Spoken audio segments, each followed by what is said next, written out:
I want to talk about next the Bengals. I kind of just want to share some stats. I know you're actually pretty much in on this, but it fits in really well with what you're talking about with Mike Williams playing injured. And I see this in life everywhere, but we have expectations of things. We see them happen and we still react to them as if they were a surprise. This happens. And I don't want us to get political, but this happens in politics. This happens in the world around us, where people are reacting to things as if they were a massive surprise, even though kind of saw everything leading up to it. Last year, this time, in my offseason Stealing Signals post on a bunch of bananas shows, when we talked about the Bengals, number one, the concern with Joe Burrow was his ACL recovery. He wasn't looking comfortable in the pocket in camp. He wasn't even getting a lot of reps. He wasn't going to play in the preseason, but he was going to probably be ready for week one. And I kept saying, and specifically I quoted it in my offseason Stealing Signals post this year from last year's, that by about week 4, we were going to feel better, but probably give it a month, right? First 3 games, they were incredibly run heavy. Their pass rate over expected incredibly negative. They treated them like an extended preseason game. Week 4, they finally got their pass rate over expected close to 0. The first 3 games, it was well into the negative. They were very run heavy. Week 5, they finally had a positive pass rate over expected. People are knocking Jamar Chase as not being a part of the top 5 picks. One of the things I've seen references, he only had 128 targets last year. He was really good to start the year last year, but he had a 5-target game and a 4-target game in those first 3 games, in part because they weren't throwing the football. The numbers that I pulled when I was doing my projections was simply to start at week 5 because we were expecting a slow. This is not a cherry-picked split, in my opinion. If we were expecting the Bengals to treat the first month like an extended preseason and to not push Burrow, and we saw exactly that. I literally said week 4. Again, I don't think I was perfect in that analysis, but I was I'm just referencing that before it happened, I was using this as a target. I'm not trying to say I'm amazing or whatever, but I'm basically just trying to say that if we knew this was going to happen in advance and it happened, we should be willing to then take that split and cut it out of the sample and look at what the Bengals actually were after Joe Burrow was healthy. So we start in week 5, and the great thing with the Bengals is they played 4 playoff games. So we can start in week 5, go through their playoff games, and get a 17-game sample. And Chase dominated in the playoffs, which often doesn't get pulled into full season numbers that are looked at for projections and things. And people are looking at his Pro Football Reference page and seeing 128 targets. If you look at his last 17 full games, he also only played 5 snaps in week 18. He actually got targeted 4 times on 5 snaps in week 18, but he only played 5 snaps. But if you look at his last 17 full games, so for him, he actually have to start from week 4, go through the Super Bowl. He had 143 targets, not 128. Right? That's already an observed number. That's not a paced number. That's not some kind of, it's a split, but it's 17 full games that he played. His final 17 full games, 143 targets. As a 21-year-old rookie, we would expect his opportunity to increase in year 2 based on the type of season he had. Blair Andrews obviously has done incredible work on that. Very efficient rookie season typically means big second year. We would expect him to have a big second year just because he is an elite prospect. He was a 21-year-old rookie who thrived. Even in my projection, I only came out to 145 targets. I was going to say, I have to interrupt you here because when I pull up the projections, I was very disappointed because I've got Cooper Kupp at 184, Justin Jefferson at 166, Jamar Chase at 145. I have here in my notes that you have a bigger gap between Kupp and Jefferson than you have between Jefferson and Devontae Adams as the wide receiver 5 in terms of fantasy points, not targets. It seems like you're selling me on Jamar Chase, but I want to see this in the spreadsheet. This is another issue with projections, right? Like, it is easy. So I want to get to the Rams later, but I wrote in my notes with the Rams, you either have to project Kupp to back up what he did, or you have to project someone else to be a pretty huge hit. And a lot of people are very high on Allen Robinson, or I think it could then be, I guess, Tyler Higbee, or somebody would have to take some target volume. For me, in my projection, I projected Kupp to not back up what he did, and still he comes out way higher than anyone else. Justin Jefferson, similar, was able to push it because I'm not real high on Thielen. He's been falling off over the last couple of years in terms of some of his underlying metrics. Don't really like any of their number 3 guys. KJ But Osborne, he, like Allen Robinson, impressive in camp, Ben. right? Yeah. You're not chasing at it. Like he's going to score another 20 touchdowns. Yeah, I'm not. Okay. Chase's issue in my projection is I have to project Tee Higgins and I have to project even Tyler Boyd, who I like, to not have no targets because maybe Tyler Boyd, I project him for a 16% target share. It's not great. I think it's close to what he had last year. Maybe he gets completely cast aside, Tyler Boyd. But there's two other players in this offense that I like. And when you get into a projection, you can't really push Jamar Chase as high as you want to push him when you also want to push Tee Higgins to represent how good he was. And Tee Higgins did miss some time last year, and you can make a case that a fully healthy Tee Higgins might actually limit what Jamar Chase is able to do target-wise.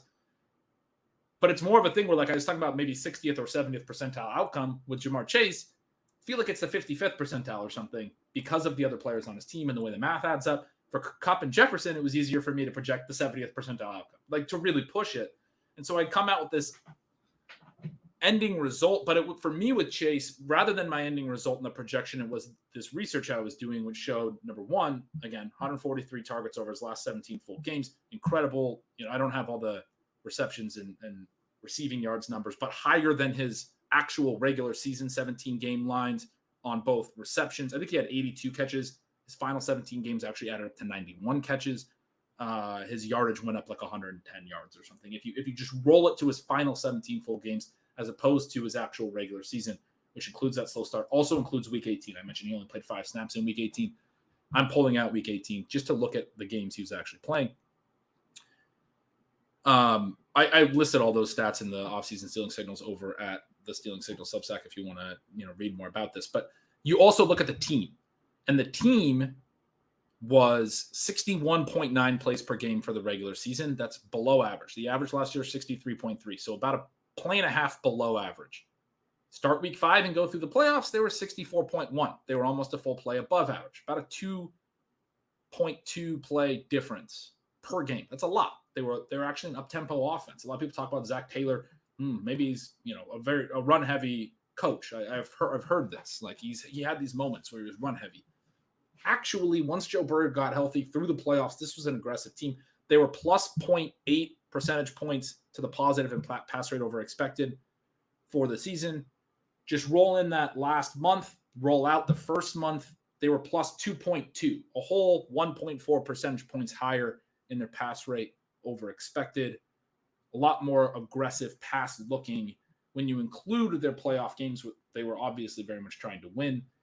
And you include you pull out the first month that they were very run heavy, which we expected, right? So that was the whole point I was trying to make there. I think the Bengals are unfairly looked at in projections, and even in my projections with Jamar Chase's targets, as we talked about, as being not quite as pass heavy as we'd like to see, because when you look at their full numbers, that's what you see. But we got enough observed information from them starting when Burrow got healthy that I don't think that's fair. Yeah, I mean, I struggle with the whole thing because you mentioned, if people are upset about Chase's targets, you're talking about a rookie who in the first 16 games last season went for 1,429 yards and 13 touchdowns. The talent level is generational, right? Historic in all likelihood. And for all of the reasons that you mentioned there, the upside is just so extreme. You talk about, different places these targets could come from. Again, in the first 16 games last season, they had 140 targets for C.J. Uzomah, Joe Mixon, and Samaje Perine. And you can pull targets out of spots that they're less likely to emphasize in the future. And you can pull targets away from Higgins and Boyd. And that's even assuming that those guys stay healthy. You mentioned Blair's article. One of the things it talks about is that these rookies, as they go into year 2, are one of the only groups that hold or even expand on their number of targets. Again, part of that is because all players, you have this regression element. But within that context, Chase's upside is such that I think you have to target him in that range. He and Jefferson are likely going in a much different direction than Kupp, even though Kupp I could see having a multi-year stretch here where he has an Antonio Brown-esque type of 2 or 3 year span. And so you look at it from that perspective. We were kind of joking on OT that I guess Blair Andrews has gotten so many 101s in Underdog that he's been using them recently on Jamar Chase. I've been trying to get you to take Chase at the 104. I did a draft with my brother this past weekend, and he was adamant not only that we would do 0 RB, but that we would pick the most fun players. And so we had the 102. We used it on Jamar Chase. The other thing that's kind of interesting here, I think, when we look at these quarterbacks in the overall teams, and we talk about how are you going to play out some of the scenarios, Jamar Chase and Tee Higgins are better options for completely crushing in week 17 than Stephon Diggs and Gabriel Davis, even though we also love those players. And if that happens, if this game goes the way that we would expect, I mean, you talk about how the Bengals were obviously peaking down the stretch to make the Super Bowl. Joe Burrow averaged over 40 fantasy points a game across week 16 and week 17. That's not to say that he's going to do that again next season. And in some ways, you can think about that and you can overweight the guy who was such a big factor at the end of last year. And yet the case that you're making is that we're actually not weighting it enough, which I would agree with. You think through how you can play that week 17 game in fantasy. It's much less expensive to do it through Burrow than to do it through Josh Allen.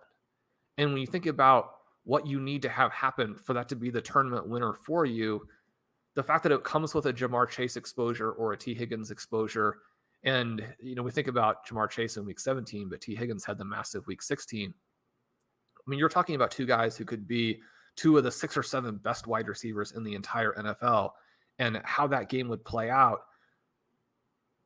You get probably the better part of it. Not to say that Josh Allen, or not to say that Joe Burrow is going to have the full season advance rate that Josh Allen might. Although, again, I would point out that things are very skewed in his favor because the prices are so different, right? Even when you're looking at round 3 versus where Burrow's going at the 6-7 turn, the prices are so different. And I think that, based on the things that you're saying, based on how you would try and play this tactically, I think that, there's a reason that Burrow is one of my most rostered players and that Josh Allen, I don't have any exposure to, even though the fact that, obviously I think Josh Allen is this unique sort of unicorn type of player, both for reality and for fantasy. When you look at how you're going to play the season and how you put together a fantasy team, it just skews very heavily in Burrow's favor. And that is something that shows up in the projections. Burrow is one of only 3 players. You mentioned Mahomes that I do have projected for 5,000 passing yards. Brady is the other.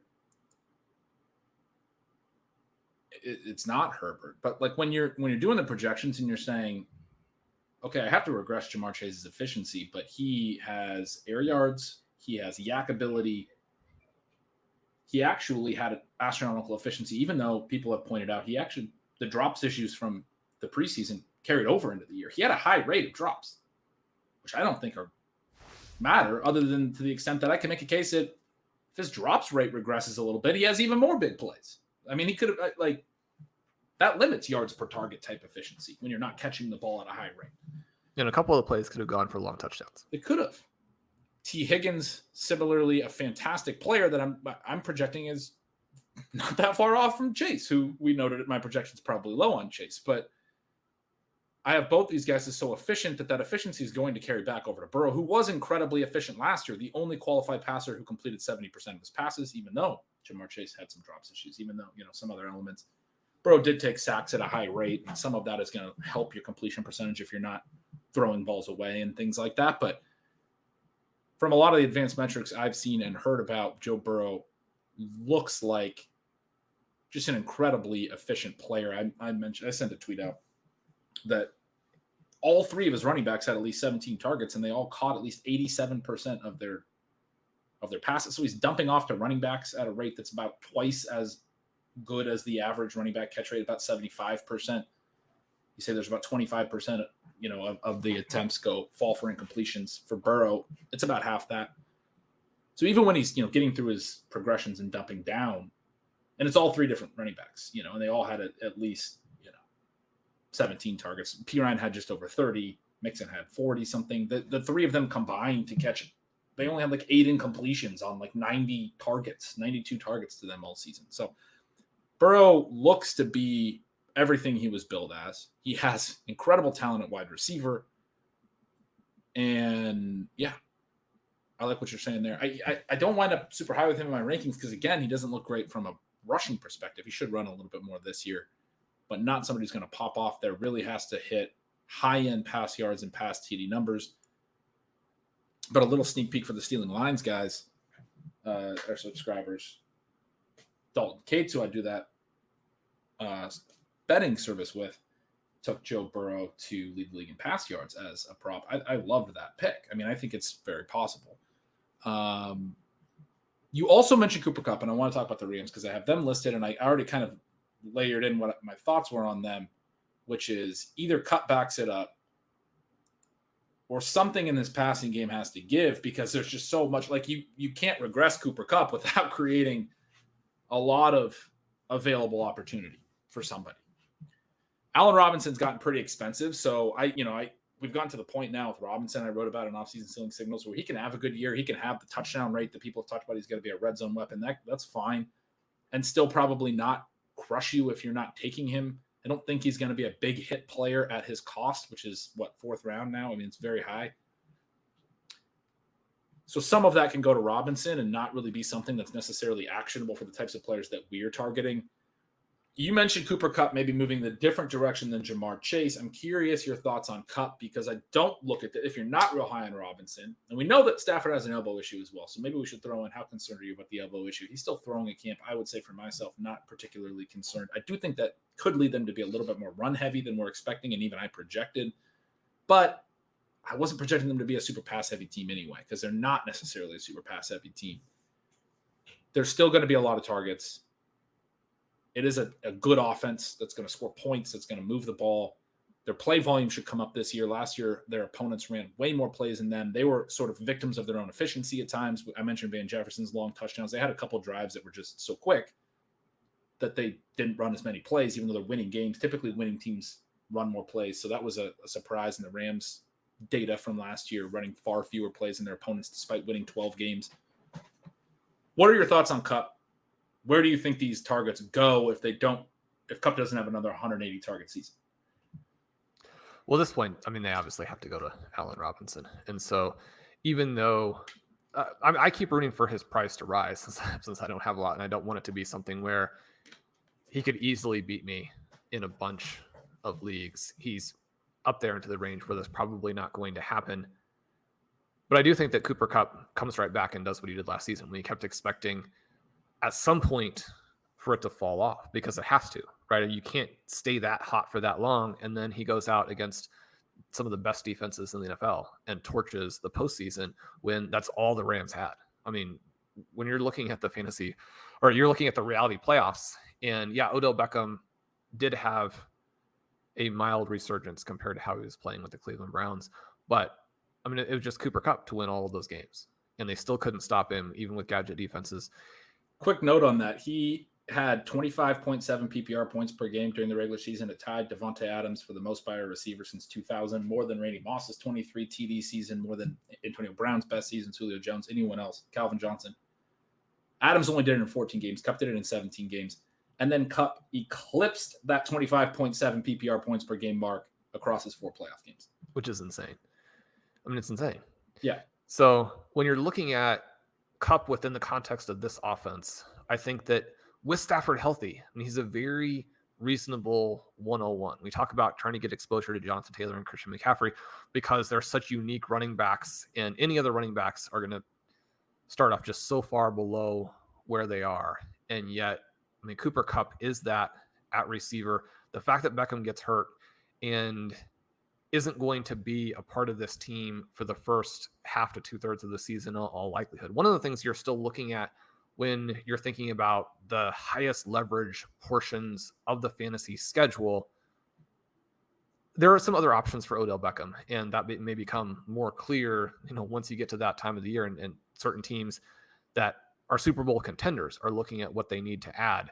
But the Rams definitely will be in play. And so he's a guy I think could really hurt Allen Robinson in terms of that secondary upside, but you'd have to look at it in a similar fashion to what we were talking about with the Chargers, where there just aren't that many other options here, because Van Jefferson not only not going to be a volume player, but now has an injury, right? And supposedly he'll be back for week 1. But one of the things that you do start to worry about, it kind of looks right now like there's a chance that we're right on J.K. Dobbins. You always have to say kind of, because I mean, someone could get re-injured or he could play, and it turns out that he's, just not the same guy. And so the fact that he actually plays is worse for you, because now you're starting him in your redraft teams.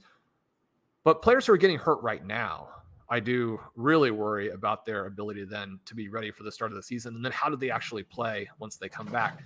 So I guess that's my other concern, with Stafford. And the interesting note there is that, I mean, again, you have this massive gulf between Kupp and Jefferson that does seem justified.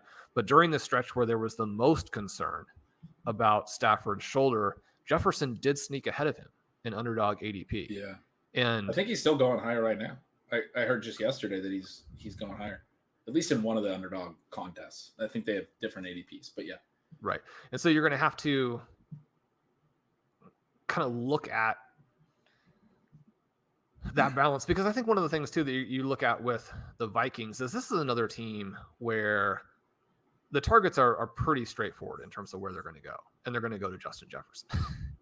And so you don't have a ton of risk with the very top guy. The question then is, how do you really want to price the number 2? You have Allen Robinson. You have a lot of what, we could label arbitrage plays on him. Adam Thielen would be one. He obviously is,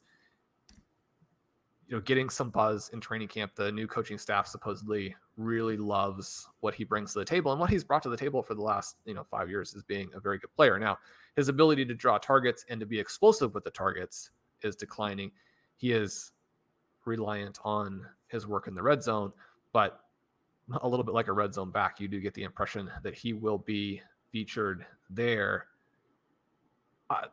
Very similar to the situation, and we touched on this just briefly with the Chargers, but similar to the situation with the Bengals-Bills Week 17 game, the very clear way to play Chargers-Rams would have been through Kupp and then Stafford as a much less expensive quarterback than Justin Herbert. You have them fairly close together there in your projections. You have Stafford at 49.66 and 34.7 passing touchdowns. As you're looking at this, Ben, before we kind of close the book on the first projections episode here, what are your thoughts on the Rams moving away from letting Stafford be the centerpiece down the stretch? How did that factor into, you mentioned that they had a play volume that was below what you would expect, other teams running a lot of plays against them. They played into this in some ways in the reality playoffs with their own run tendencies, even though Akers was struggling, especially if the shoulder isn't there. I guess my concern would be that you could actually see the Rams become, I don't say very conservative, but a conservative team. We talked about it in our divisional previews and our sort of team wins episode. But the kind of counterbalancing element with that is that we do expect the NFC West to be very good and to score a lot of points. Yeah, and this is how I'm approaching them in my, again, the offseason Stealing Signals posts. I break down every team. I do signals and noise. There's a ton of stuff. All this data that I've talked about on the show, you find it on every team and a lot more, frankly. So go sign up. I called that signal, Matthew Stafford's elbow injury. I wrote that it seems at least like a concern that could signal a bit of more of a run lean early. I use the early qualifier. I don't know if, maybe he'll be better late, but I think the way you said it is the way that I'm leaning, which is like every day, the more I think about that, like that was a thought I had while writing this. And then sometimes after I write it, it either crystallizes and I'm like, I do really believe that, or maybe I'm like, maybe I've got a little aggressive there. I should walk that back a little bit when I get a chance. With Stafford and the Rams, this elbow stuff does seem concerning enough to me that, you mentioned the pass yards, you mentioned the gap between him and Herbert. I just said a second ago that I'd probably change their pass rate. One thing I don't do with projections is keep them updated for every bit of news, because I don't put them into any accuracy thing and I don't really care, right? Like, but I would look at my Rams projections now and say I would shift them towards a little bit more run heavy. I'd make a full season shift. Does that mean you play Cam Akers? I mean, maybe. I've been kind of down on him from a health perspective. I do really like Darrell Henderson as an option in the 12th round. I think you're right, though. Kupp is the play still, and is still a good play. I don't know that I really want to be on anyone else in this passing game. And then it's, maybe Akers or Henderson. I don't think I want to be on Stafford at this point. This is a team, like you said, this is a team that has had tendencies. Sean McVay has had tendencies to lean toward the run. And they're going to probably be in competitive games, like you said, where they're going to have to throw at times. But the pass rate over expected wasn't like super high last year. I would expect it now to fall back a little bit and them to be a pretty balanced team, which is less exciting for fantasy. And if Kupp is still Kupp, which we're talking about him being, he can still really perform in a pretty balanced team. But what it would mean is a lot less to go around for the rest of the weapons. And it would mean Stafford's overall numbers don't approach 5,000 yards. And I think that's where I'm at.